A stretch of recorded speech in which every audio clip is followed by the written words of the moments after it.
the life of Dowager Empress Marie Feodorovna, mother of the last Tsar of Russia, Nicholas II, and sister of Britain's Queen Alexandra, begins as the story of a real-life Cinderella when an obscure Danish princess is catapulted into the extravagant world of Imperial Russia, which she effortlessly conquers. Marie Feodorovna's story ends in exile, as the last remaining symbol of the Russian monarchy. Devastated by the Russian Revolution of 1917, Princess Marie Sophia Frederica Dagmar of Schleswig-Holstein-Sonderburg. Glücksburg, known always as Princess Dagmar, was the daughter of Prince Christian of Denmark, who became king in 1863. Dagmar and her brothers and sisters grew up in happy if relatively modest circumstances for a royal family, and even after the accession of their father, the princesses did much of the housework themselves, skills they would not require in adulthood. European politics in the Victorian and Edwardian eras focused on keeping fights from breaking out amongst a large, far-flung and cantankerous family. The ultimate referee was the uncle of Europe, Edward VII, who skillfully massaged the complex family ties forged by his parents, Queen Victoria and Prince Albert, between their children and the scions of the reigning houses of Europe. These alliances had a decidedly Germanic bent. Edward's older sister, Princess Vicky, mother of Kaiser Wilhelm II, married the heir to the Kingdom of Prussia. Their younger sister Alice married the Grand Duke of Hesse-Darmstadt and produced Princess Aliki, who married Nicholas II of Russia. For Edward, however, Victoria and Albert wisely made an aesthetic rather than a political choice. Dagmar's older sister Alexandra, the most beautiful princess in Europe, became Princess of Wales in 1863. Daughter of the King of Denmark and sister of the Princess of Wales, Dagmar's prospects as a potential royal bride increased. While not as classically beautiful as Alexandra, Dagmar was pretty and lively, and it was not long before royal suitors began to pay court, and none more ardently than Grand Duke Nicholas Nixa, the eldest son and heir of Tsar Alexander II of Russia. Nixa embodied everything a 19th-century princess required of her Prince Charming. He was handsome, romantic, and heir to the vast, colourful, wealthy, and powerful Russian Empire. Dagmar accepted his proposal in 1864 and began at once to take instruction in the Russian Orthodox faith and Russia's language and culture. She was generally agreed to be, as Queen Victoria articulated, very fit for the position in Russia. Events took a tragic turn. The following year, Nixa, whose health had always been delicate, collapsed in Nice. Dagmar raced to join the imperial family at his deathbed, where, according to accounts, Nixa begged her to marry his younger brother Alexander, now the heir. Dagmar eventually agreed in 1866, transferring her affections from romantic and ethereal Nixa to the more down-to-earth, robust, solid, and stubborn Alexander. Dagmar's story captivated all of Europe, and would later be the main precedent paving the way for the marriage of Edward and Alexandra's son, George, Duke of York, later George V, to his deceased brother's fiancée, Princess May of Teck, later Queen Mary, in 1893. Dagmar, now formally known as Grand Duchess Marie Feodorovna, but always called Minnie in the intimacy of the family, threw herself into Russian life with gusto. She lived in the Anichkov Palace on St. Petersburg's main thoroughfare, Nevsky Prospect, and, as Grand Duchess, she was at the centre of Russia's opulent social life, frequently called upon to deputize for her delicate and sickly mother-in-law, the Tsarina. Marie Feodorovna slipped into the Romanov family easily, befriending the Tsar and Empress's only daughter, Maria, who would later marry one of Queen Victoria's sons, and her 4 brothers-in-law, Vladimir, Alexis, Paul, and Sergei. Childbearing, which seemed to exhaust the Princess of Wales, only increased the Grand Duchess's robust good health. Nicholas was born in 1868, followed by Alexander in 1869, who died in 1870, George in 1871, Xenia in 1875, Mikhail in 1878, and finally Olga in 1882. In 1881, Marie Feodorovna's father-in-law, Tsar Alexander II, was assassinated by members of the revolutionary group, the People's Will, who threw a bomb into his open carriage. The Tsar's legs were blown off, and he bled to death that afternoon in the Winter Palace. For the new Tsar and Empress, security became a primary concern, and they moved to the suburban estate at Gatchina, where entire regiments of soldiers and plain-clothed police officers surrounded them. The imperial family found respite from these taxing security measures during relaxed autumnal visits to the Danish royal family at Fredensborg.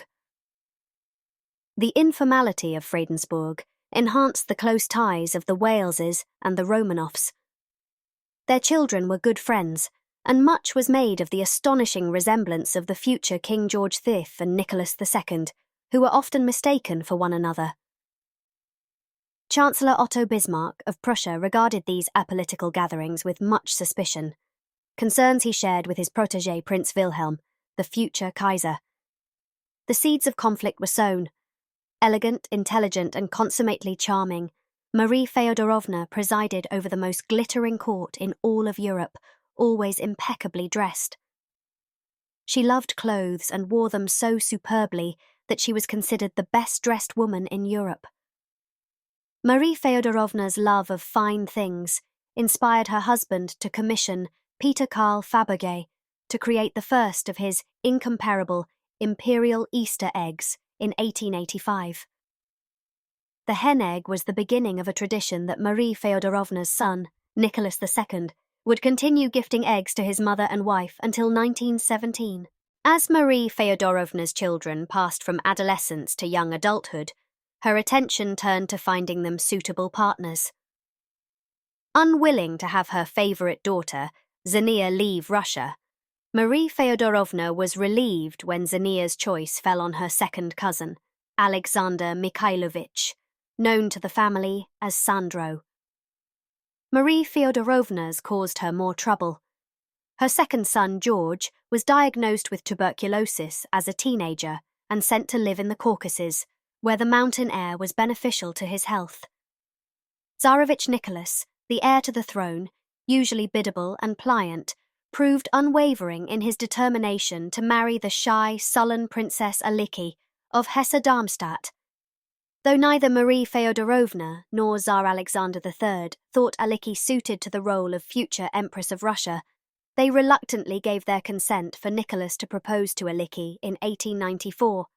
At the wedding of Nicholas and Aliki's mutual cousin, Princess Victoria Melita of Edinburgh, to Aliki's brother, Grand Duke Ernst of Hesse.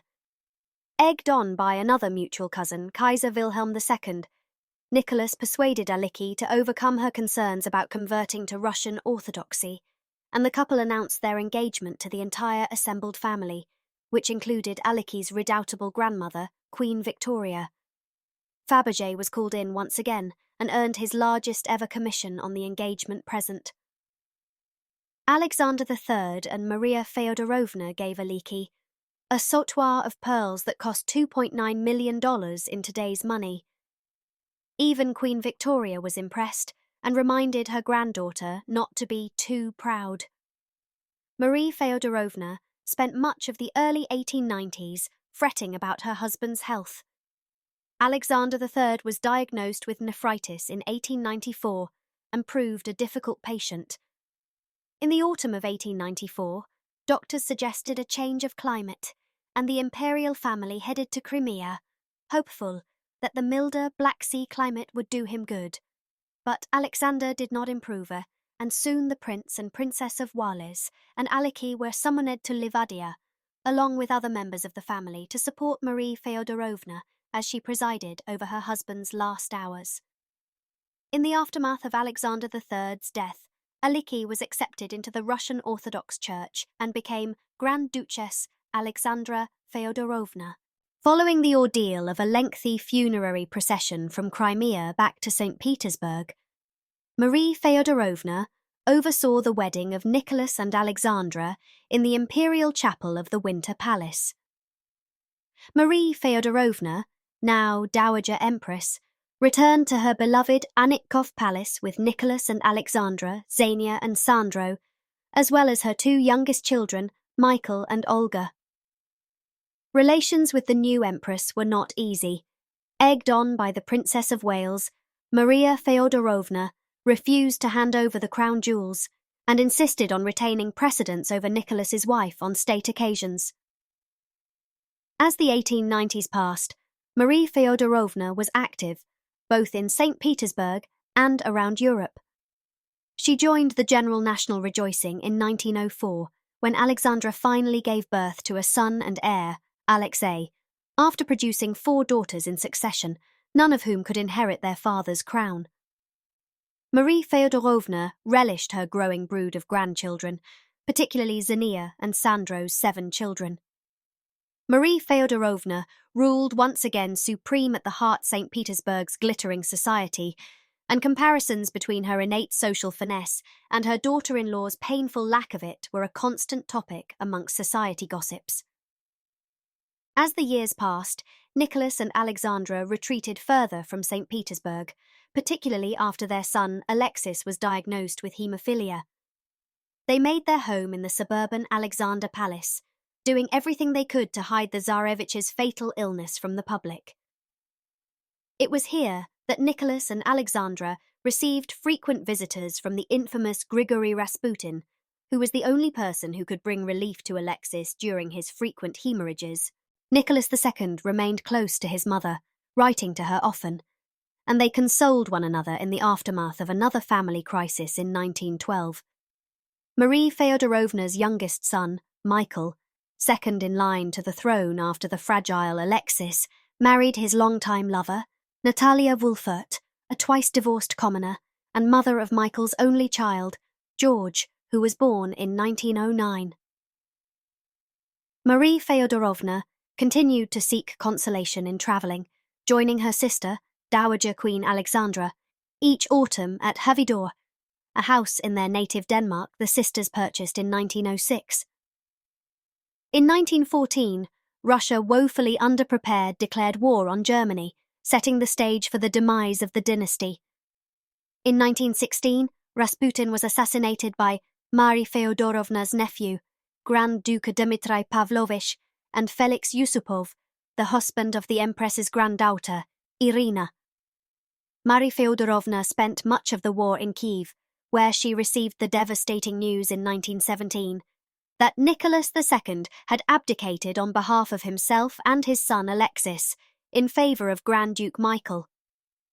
Marie Feodorovna hurried to Mogilev to join Nicholas, where they learned that Michael had himself renounced the throne, signalling the end of 304 years of Romanov rule in Russia. Marie Feodorovna returned to Kyiv on her train. She would never see either son again. In early April 1919, Marie Feodorovna, accompanied by her 2 daughters, Grand Duchess Xenia and Olga, and their families, and her household, left Kiev for the Crimea. In April 1919, as the Red Army pushed closer to the Crimea, the British government, badgered by Queen Alexandra, ordered HMS Marlborough to evacuate the Dowager Empress and her family. Marie Feodorovna refused to leave unless the Marlborough ferried all of the Russian refugees who were desperate to leave. Captain Charles Johnson wavered, but finally relented, and only after all the refugees and their belongings had been loaded would Marie Feodorovna agree to board. As HMS Marlborough steamed out of the harbour, another British ship, carrying officers of the Imperial Guard en route to Sevastopol, passed the Marlborough, where Marie Feodorovna stood on the quarterdeck. Across the water came the strains of the Russian imperial anthem, sung by the officers in tribute to their beloved empress. It was the last time the anthem would be heard in its native land. Marie Feodorovna initially settled in England, where she lived with Queen Alexandra at Marlborough House, but later resettled in her native Denmark.